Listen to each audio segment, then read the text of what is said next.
सुबह के 6 बज रहे हैं। मनोहर बाबू अखबार पढ़ते हुए बोले, सुधा बाई, ताऊजी को चाय दी क्या? और देखो अम्मा जाग गई क्या? कल फिसलने के कारण उनके घुटने में सूजन आ गई थी। दर्द से परेशान थी। मैंने सेक किया और दवा दी, तब जाकर नींद आई उनको। जी साहब, दे दी चाय। और अम्मा जी तो अभी सो रहे हैं। और ये क्या, तूने फिर साहब साहब की रट लगा दी? जी नहीं भाई साहब। हाँ देखो, आदत सुधार लो अपनी। भाई साहब ही कहा करो, समझी? जी भाई साहब, आपकी मेहरबानी। आपने मुझे बेसहारा को सहारा दिया और इतना मान दिया। आदमी ने तो बांझ बोलकर दूसरी शादी कर ली और मुझे घर से निकाल दिया। पीहर में भी कोई नहीं, घर घर जाकर झाड़ू पोछा बर्तन करके अपना गुजारा करती रही। लेकिन जमाना कितना खराब है। अकेली औरत कहाँ रहती, कहाँ जाती। लेकिन भाई साहब, आपने मुझ दुखियारी को सहारा दिया और बहन का दर्जा दिया। आप सच में देवता इंसान हो। कहते कहते सुधा रो पड़ी। रो मत सुधा, यहाँ हम सब अपनों के ही सताए हुए हैं और मैंने कोई एहसान नहीं किया तुम पर। तुम भी तो कितनी लगन से और सेवा भाव से सारा काम कर रही हो। देखो सुधा, तुम तो जानती हो मेरे 2 बेटे हैं। हम पति पत्नी ने दोनों ही बेटों की परवरिश में कोई कमी नहीं रखी।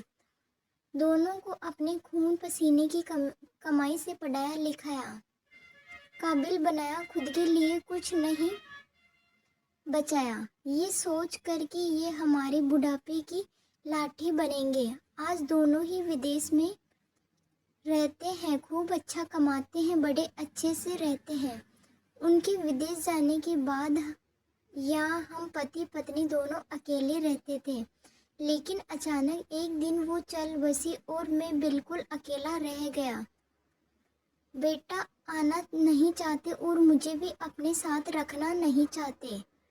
आखिरकार मैंने ये सोचा कि क्यों नहीं अपने जैसे अकेले लोगों को साथ रखकर अपना परिवार बनाऊं और उन लोगों को घर ले आऊं जिनके अपने होकर भी अपने नहीं है। इसलिए अपने इस मकान को घर बना लिया और ताऊजी, अम्मा, चाचा, विनोद, भाई साहब, बाकी सबको अपने यहाँ ले आया।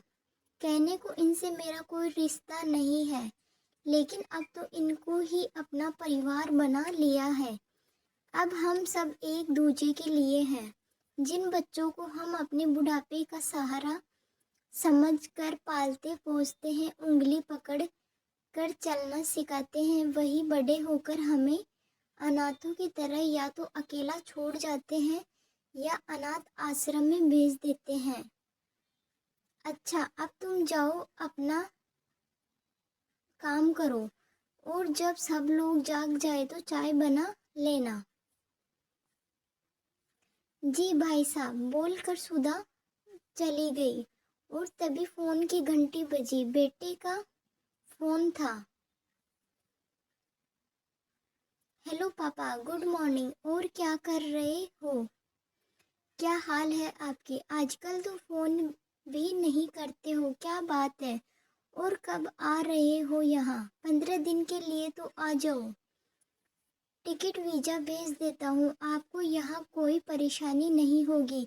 किसी भी ग्रुप में शामिल करवा देंगे तो मज़े से यूरोप घूमना। और क्या, कभी तो निकलो, सारी उम्र कहीं नहीं निकले।